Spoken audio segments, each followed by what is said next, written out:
pen felt heavier than I expected as I scrawled my signature across the final page. The conference room in San Jose buzzed with polite congratulations. Hands shaking mine as though I were some victorious general at the end of a long campaign. $32 million my company, my life's work, now belonged to someone else. At 70, I should have felt only relief. Instead, a strange emptiness swelled in my chest. The way silence follows thunder, I told myself this was freedom. No more deadlines, no more staff crises, no more sleepless nights checking balance sheets. I could finally tend the roses in my backyard, take a train through the Rockies, maybe even breathe without the weight of payroll pressing on my ribs. For once, I could be Evelyn Darcy the woman, not Evelyn Darcy the founder. But as I stood to leave, my banker, a younger man with anxious eyes, caught my sleeve. "Mrs. Darcy," he murmured. "There were some unusual withdrawals last week. Around 200,000. Did you authorize them?" The number hit me like cold water. I shook my head, forcing composure. "I'll look into it."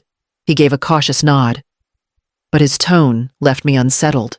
200,000 may have been a drop in 32 million, yet it was large enough to feel deliberate. Driving home, I rehearsed explanations. Accounting error, vendor mistake. Perhaps I'd simply missed a memo. But by the time I stepped into my quiet house, unease had rooted itself deep. I set the contract on the kitchen table, its crisp paper gleaming beneath the lamp. Beside it sat a framed photograph, my husband, gone nearly 30 years, holding a laughing little Marissa on his shoulders. I traced their faces with my finger. "This was for us," I whispered. "For her too." The words dissolved into the silence, and the silence felt heavy with warning. I tucked the contract away, but the unease followed me down the hall like a shadow. Tomorrow, Marissa would come, and I feared the first test of this so-called freedom was already waiting at my door. The doorbell rang just as the sun dipped low, casting long orange shadows across the lawn. I knew it would be Marissa. My daughter never arrived quietly. Her presence always announced itself with clipped heels and quick words. Colton followed close behind, tall, polished, a permanent smirk hidden beneath politeness. "Congratulations, Mother," Marissa said, her tone brisk, her eyes already on the leather folder where I'd tucked away the contract. 32 million, that's extraordinary. And it's why we're here. I invited them in, expecting at least a moment of warmth, some acknowledgement of the decades I had spent building this future. Instead, Marissa leaned across the kitchen island, her voice sharpened to a demand. "We need 5 million. Immediately. Colton has an opportunity. And there are debts. This is the moment." I steadied my breath. "Marissa, I've just closed a chapter of my life. For the first time, I want space to rest, to breathe. 5 million is not a small request." Her eyes flared, wounded yet hard. "Not a small request. You were never a mother. Only a CEO. Do you know how many nights I ate microwaved dinners alone while you typed away on that old computer? How many school recitals I watched from the stage, scanning the crowd? And you were never there." The words pierced deeper than any blade. Images rushed back me, hunched over code in the garage while the clock crept past midnight. Marissa's untouched plate in the microwave. The sound of her small voice saying good night through a closed door. I had told myself it was sacrifice for her future, for stability, for everything she would one day inherit. But to her, it was absence. "I gave you what I could," I whispered. "Not what I needed," she spat back, her nails drumming against the counter before she turned on her heel. Colton followed, offering no glance. The front door slammed, rattling the picture frames on the wall. Alone, I sank into a chair, the contract folder before me. The numbers that once promised freedom now felt like chains, and in the hollow silence, unease twisted itself tighter around my heart. The next morning, I tried to push aside the sharp edges of Marissa's words by throwing myself into preparations. The house bustled with new energy caterers mapping out tables for oysters and canapes, decorators measuring the garden for strings of lights. I walked them through my vision, pretending this was only a celebration, not a battlefield disguised as one. At the wine shop downtown, I asked for the best bottles they had. The owner, Vicente, wrapped each with reverence as if handling jewels. "A toast to 32 million, he said warmly. I forced a smile, but the phrase stuck in my throat. A toast. The word felt dangerous. When I returned, the mail sat in a neat pile by the front door. Among bills and congratulatory notes, one envelope stood out, no return address, the handwriting jagged, hurried. My pulse jumped as I unfolded the single sheet inside. "Be careful who raises a glass with you." The letters swam before my eyes. For a long moment, I sat frozen, the air thick with menace. I told myself it was nonsense, some cruel joke, perhaps even a mistaken delivery. Yet the timing, days after my daughter's demand, nights after my banker's warning, gnawed like acid. That evening, I tried to sleep, but my mind refused rest. Memories played cruelly. Marissa's sharp voice, Colton's silent smirk, my husband's absence when she was young. Near dawn, I dreamed vividly a champagne flute slipping from my hand, shattering against marble, red liquid seeping across the floor until it looked like blood. The sound of glass breaking echoed even after I jolted awake. I lay in darkness, the sheet damp against my skin, whispering words I hadn't dared form before. "Who wants me gone?" The silence gave no answer, only the hollow certainty that my celebration was no longer safe. And yet, invitations had been sent, the date set, the garden already transforming. The party would go on.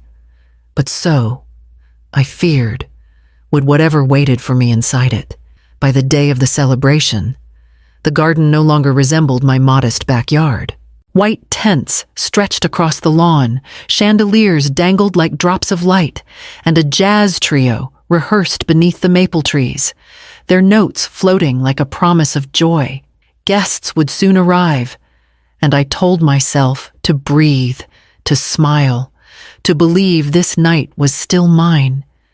Hector Klein, my neighbor of 20 years, appeared at the gate with his sleeves rolled up. He insisted on helping the staff carry in boxes of wine. "People envy fortune. Evelyn," he said, resting the cases down with a grunt. "Keep your eyes sharp. Not everyone who claps for you wants to see you thrive." His words lingered longer than the music, settling into the very air I breathed. Later, Judith Ramsey walked in, her presence a balm I hadn't realized I craved.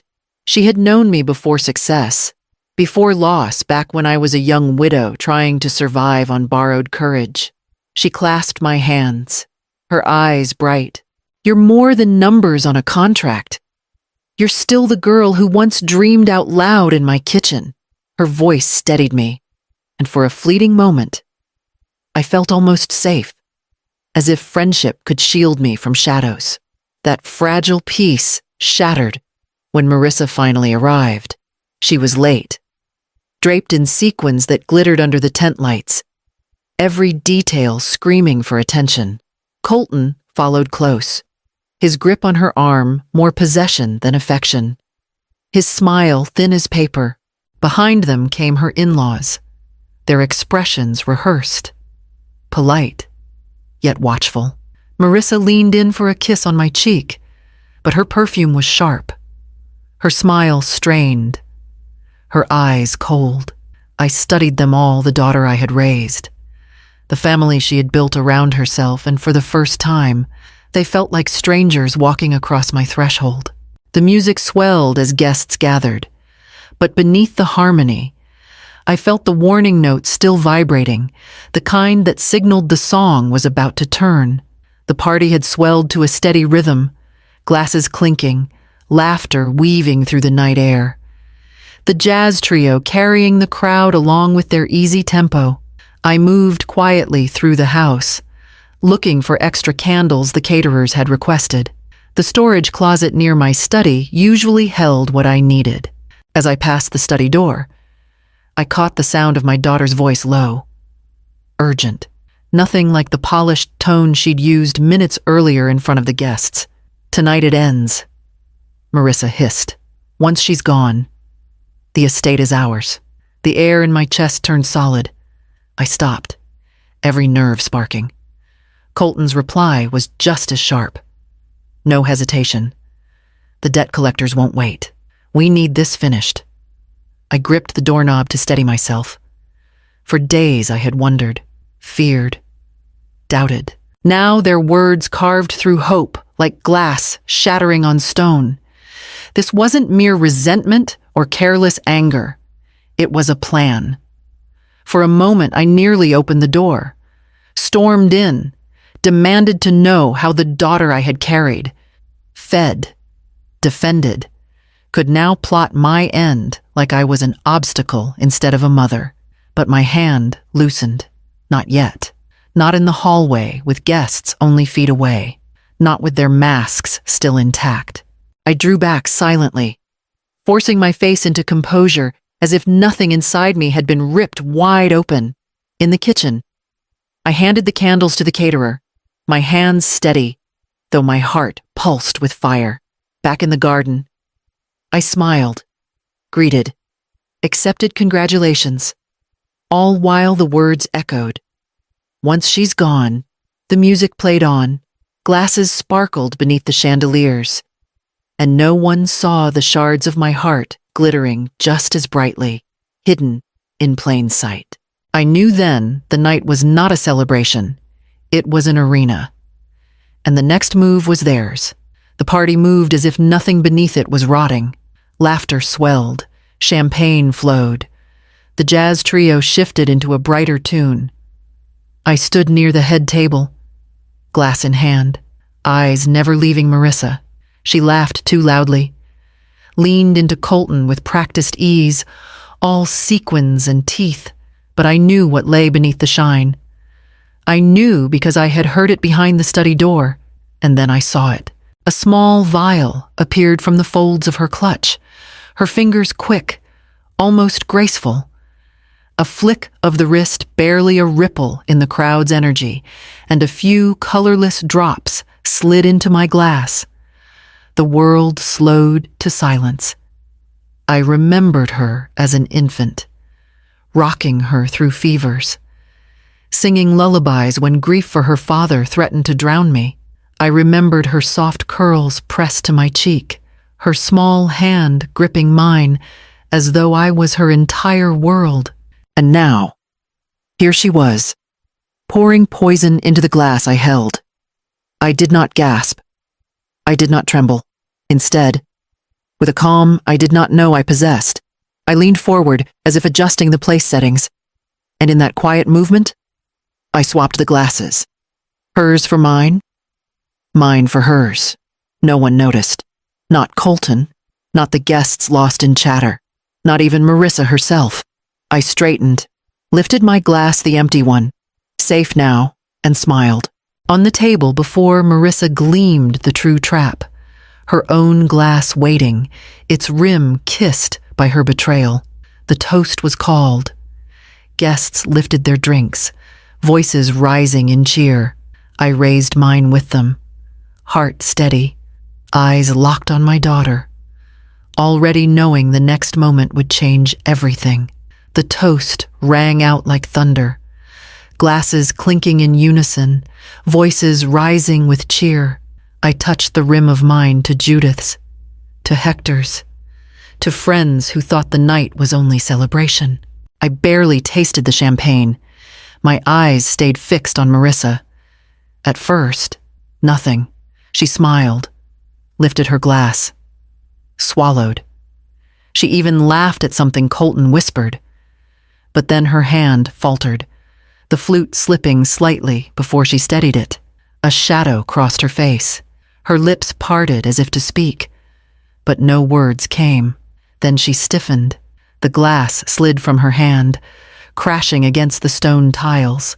Gasps erupted as she swayed, then crumpled to the ground. Sequins scattering light across her fallen body. Panic tore through the garden. Someone screamed for an ambulance. The jazz trio stopped mid-note. Chairs clattered as guests surged toward her. And in the chaos, Colton's voice cut through, sharp and venomous. She poisoned her own daughter. His finger stabbed the air toward me. The world lurched sideways. I felt dozens of eyes swing to me, suspicion searing hotter than flame.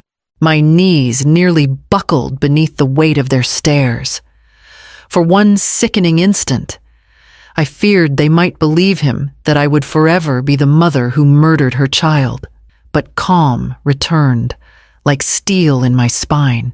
I reached into the pocket of my gown and withdrew the vial I had seen slip from Marissa's jacket earlier.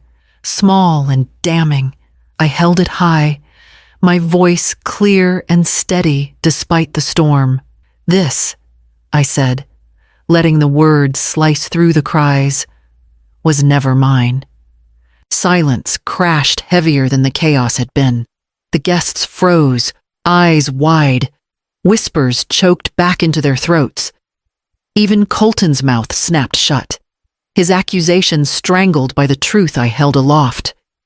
The garden, once a stage for joy, had become a courtroom, and I knew the trial of my blood had only just begun. The flashing lights of police cars painted my garden long after the guests had been escorted out. Officers collected the vial, questioned witnesses, and sealed the shattered glass from the floor as evidence.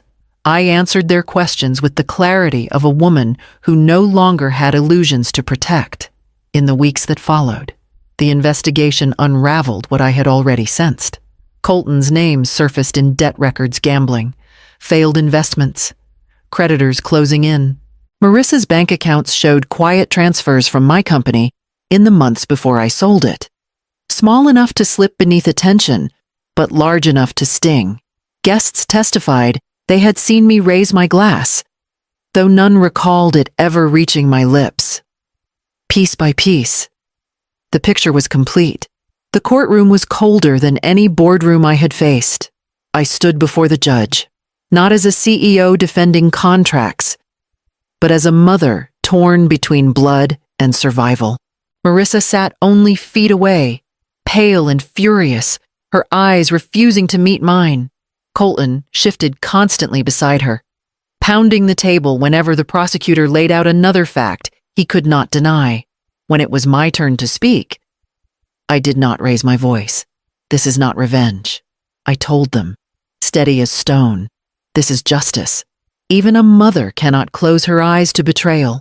Marissa's in-laws looked away, shame etched deep into their faces. Colton muttered under his breath until the judge silenced him with a gavel's crack. The verdict came swift and heavy guilty. Sentences fell like final nails into a coffin. Claudia Vale, my daughter, condemned by her own choices. Colton beside her. No longer the smug shadow pulling strings, but a man stripped bare. Later, with my lawyer Sabrina Lowell at my side, I signed the documents that severed what blood alone could not hold. My estate, my company's proceeds, my life's work, all disinherited from Marissa. The pen shook in my hand. Not from doubt, but from grief. Victory felt like ashes in my mouth. Yet the ink dried all the same. And as the gavel echoed one last time in my memory, I knew the next chapter would not be written in court, but in the choices I made for the future. Months passed, and the sharp edges of the trial dulled into memory, though never into forgetting. The papers had long since printed their headlines. The neighbors had returned to their routines, and the world seemed eager to move on. But for me, the silence afterward became the real reckoning. I walked into the community center one bright morning, the smell of coffee and fresh paint greeting me. Children darted down the hallway while their mothers trailed behind, tired but hopeful. This was where I chose to place what remained of my faith not in bloodlines, but in the promise of resilience. The director introduced me to a group of women gathered in the multi-purpose room. They were nurses, waitresses, students, single mothers who carried the same weight I once had. I spoke quietly, telling them about the new foundation I had funded, a grant to help them launch their small businesses, to give them the chance I had once carved for myself out of nothing but long nights and determination. One young woman, barely 30, pressed a hand to her heart. "You gave me hope," she said, her voice breaking with sincerity. I smiled faintly and whispered, "That is my true inheritance." Later that evening, I sat in my garden, the air cool with the scent of lavender. A teacup warmed my palms as the sky bled into dusk. On the table beside me rested a framed photograph of Marissa as a child hare in pigtails, grinning through missing teeth. A tear slipped down my cheek, but I didn't look away. To remember her innocence was to remember the part of me that had once believed love alone could shield us both. I set the cup down, straightened my shoulders, and let the night gather around me. My daughter thought I didn't see her, but I did, and I finally saw myself free, strong, and respected.